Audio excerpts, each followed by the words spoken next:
This is the question asked in today's SkillTrack Daily Challenge. So we are given two students' records as input.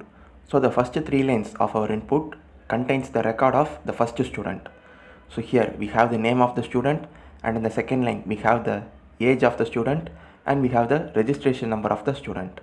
And the next three lines of the input contains the record of the second student. So again, in the first line we have the name, and we have the age, and we have the registration number.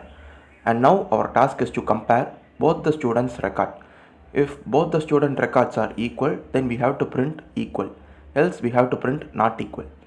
So the first student name is Hector and the second student name is also Hector.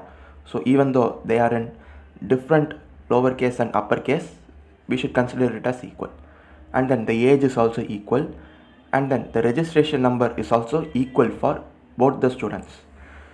So all the records are equal for both the students. So we have to print equal in our output.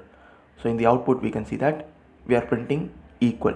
Suppose if any one of the record is not equal, we have to print not equal. So let us see our sample input 2. So here also we are given two students record. So the first student name is Gavin and the second student name is also Gavin. So both are equal. And then next we have to compare the age. So the first student age is also 22 and the second student age is also 22.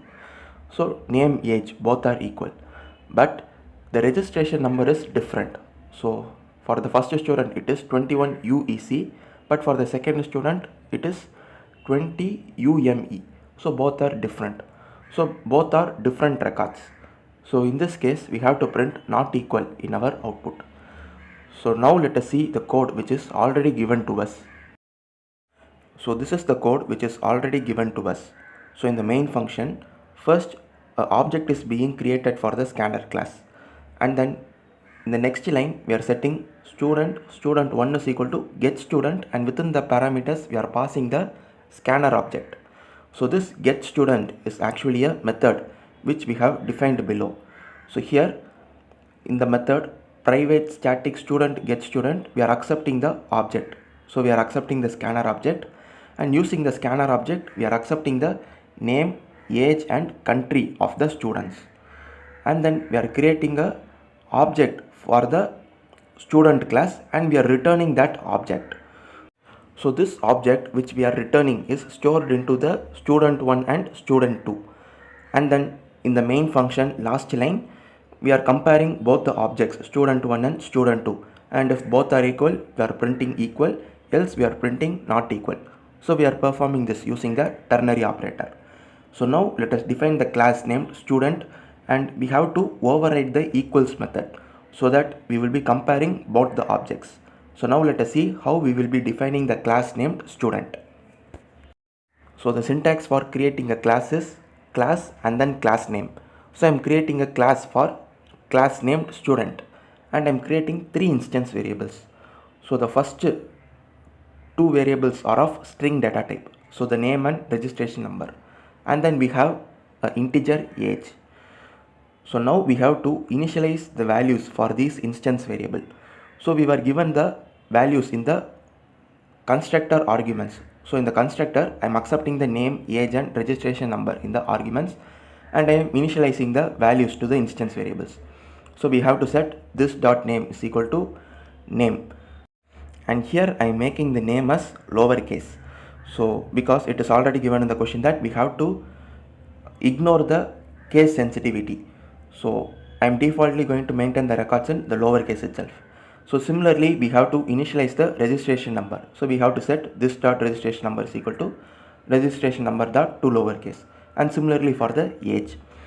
So whenever an object is going to be created for this class, the instance variables would have been initialized. So now we have to compare both the objects, because in the main method we were comparing student1 and student2 and we were printing equal or not equal. So in order to perform that we have to override the equals method. So this equals method is of return type boolean. So here I am setting public boolean equals, and it will accept a object. So here we are going to compare the student object. So student and the name of the object is stud. So now we have to compare all the parameters. So we have to compare this and student. So first I am checking whether the age is equal. So if this dot age is equal to student dot age, we will proceed, else we will directly return false. So if both the students have the same age, next we should compare their name. So we will be comparing using the equals method because name is of string data type. So I'm comparing whether this dot name is equal to student dot name. So if it is equal, then we will proceed, else we will directly return false. So if the age is also equal and the name is also equal, there is only one more thing left. So we should compare both the registration number of equal. So if both the students has the same registration number also, then we should return true, else we should return false. So this is how we can define the class named student in order to get the correct output. So this is the logic to solve today's daily challenge. Thank you for watching.